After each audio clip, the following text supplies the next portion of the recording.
Hello friend, मेरे टिमनी blog में आपका स्वागत है। उम्मीद करते हैं आप लोग अच्छे होंगे, मस्त होंगे, स्वस्थ होंगे।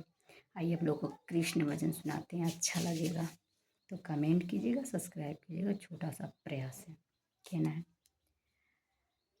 कान्हा तुहरी प्रीतिया में दिल की दुनिया भुला दिहले बानी।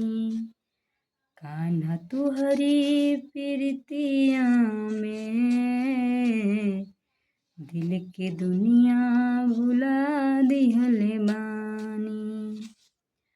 तू माना न मान कान्हा, तू माना न मान कान्हा, तुहके आपन बना लिहले बानी।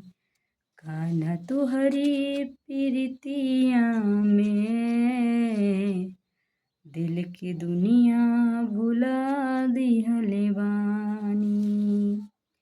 जियबो न जिंदगी अलग हो के तुहसे, ऐसन इरादा हमार बा।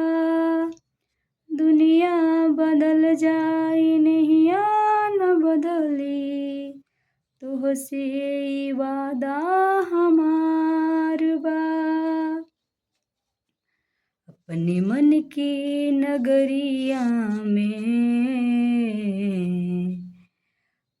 तुहार घरवा बसा दिहले बानी। अपने मन के नगरिया में तुहार घरवा बसा दिहले बानी। तू माना न मान कान्हा, तू माना न मान कान्हा, तुहके आपन बना लिहले बानी। कान्हा तुहरी प्रीतिया में दिल के दुनिया भुला दिहले बानी।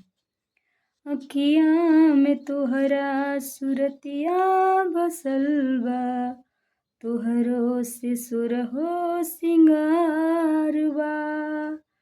का हम कहीं इतना तो के कान्हा, हमके भइल जिनगिया से प्यार बा। रोग नहिया के दहिया में, रोग नहिया के दहिया में उम्र भर के लगा लिहले बानी। कान्हा तुहरी प्रीतिया में दिल की दुनिया भुला दिहले बानी।